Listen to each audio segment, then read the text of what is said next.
How's it going, guys? What up, Krish? How we doing, man? It's great, man. It's like a super hectic day. It's like a Lions Demo day also, so yeah, great to be here.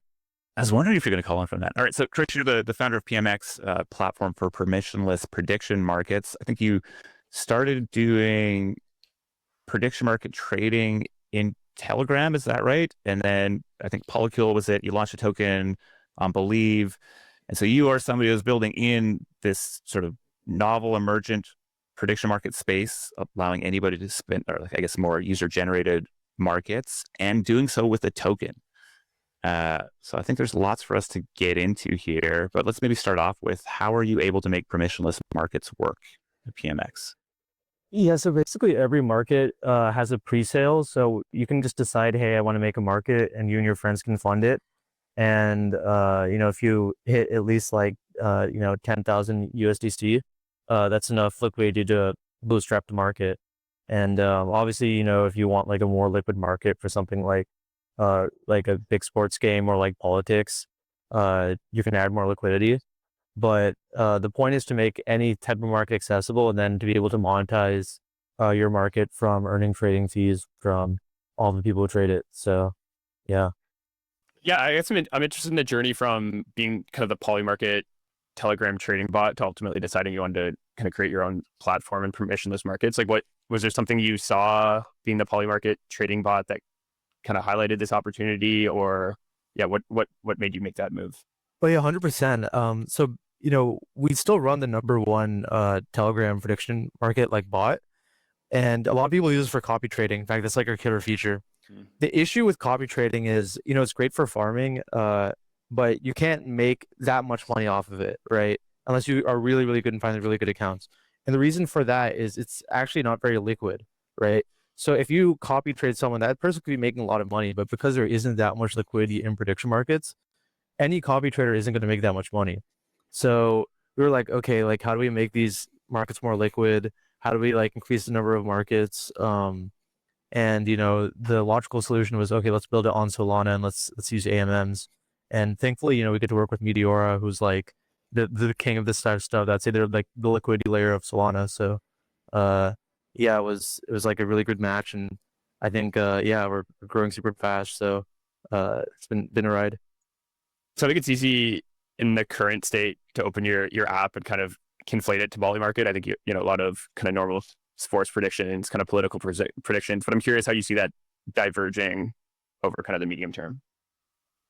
Yes, so I'd say like right now, like a lot of people are just like, okay, I can make a lot of money by just like taking what's on CallShare, Polymarket, posting it on PMX, and then like just collecting fees. I think that's like stage one, and then there's sort of like a community being built around that. There's a lot of like, I don't know if you've seen like a lot of like third party apps are being built on top of PMX. And then as the liquidity base widens, I think people are going to find like new opportunities that aren't on like the mainstream like, prediction markets. Like right now, like basically like a lot of our other markets are like markets related to stuff happening in the ICM and like, okay, like what's the price of MetaDAO going to be? What's the price of CLED going to be? Um, so I'd say like as it's sort of like a flywheel where if we get more users and more liquidity, we're going to have way more novel markets as time goes on. I'm curious, maybe just on some of the functionality here. So I think understand the pre-deposits, trading fees. How's resolution handled? Yeah, so we have a team of moderators. So basically, like we look at the resolution criteria, and we right now have like five people who just look at the resolution, and we decide. We're gonna Yeah. like try to make a more decentralized Oracle approach, but we're sort of following the Hyperliquid approach where we start semi-centralized and then like slowly decentralized.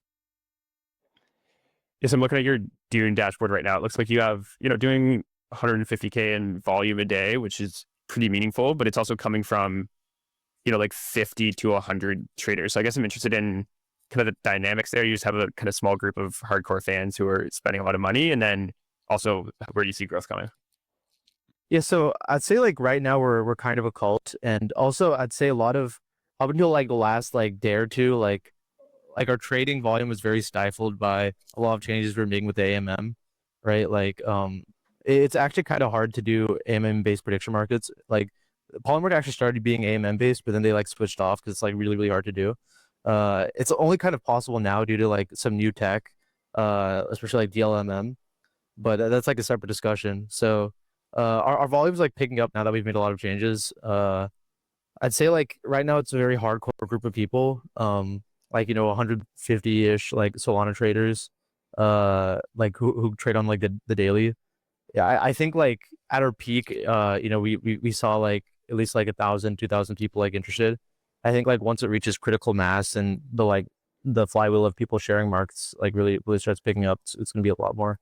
So So I'm very curious about the decision to launch a token early and the impact that's had on either positive or negatively as you sort of have pivoted, changed course a little bit here. Would you see that as a net benefit or a pain in the ass?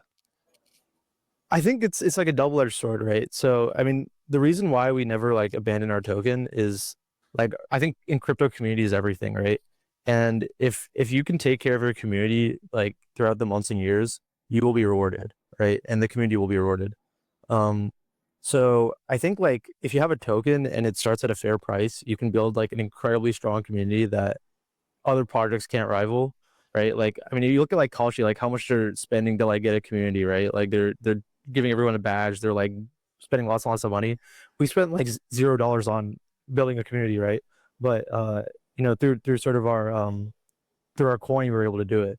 So I think it's very powerful for that. Obviously, like there's a lot of pitfalls, right? You're not able to raise money as easily, at least like in traditional means. But I think it's definitely worth it. Yeah, can you maybe put a finer point on that last piece? Because that's been kind of our experience with teams we've worked with that have launched tokens early, and it makes fundraising much harder, at least more complicated. I'm curious how you've navigated that or think about navigating it. Yeah, I think I mean we're still sort of figuring it out. But I think that like I think like I'll have more to say about this later. I think like there's definitely a playbook for like post-launch tokens to raise more money. And I'm gonna write like an article about it. So Do you guys sort of operate with an equity entity and then the token? And is there a relationship between those two?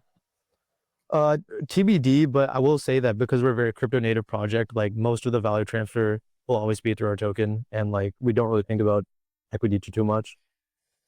That's the alpha I was looking for right there. So it's where there's this guy's head. And yeah, I would say, listen, it's been really impressive to watch you move. You've come across my radar a bunch of times. And I think you bat way above your current sort of metrics right now. I think there's a broad awareness of what you're doing. I think there's currently prediction markets are very hot. And I think where we've seen a lot of the, at least early stage interest has moved into, okay, well, there's going to be these canonical prediction markets and they're going to go fight it out and raise billions of dollars. But this sort of emergent, crowdsourced, individual created markets are one where I think we've seen a lot of capital flow into. And you guys seem to have a head start here.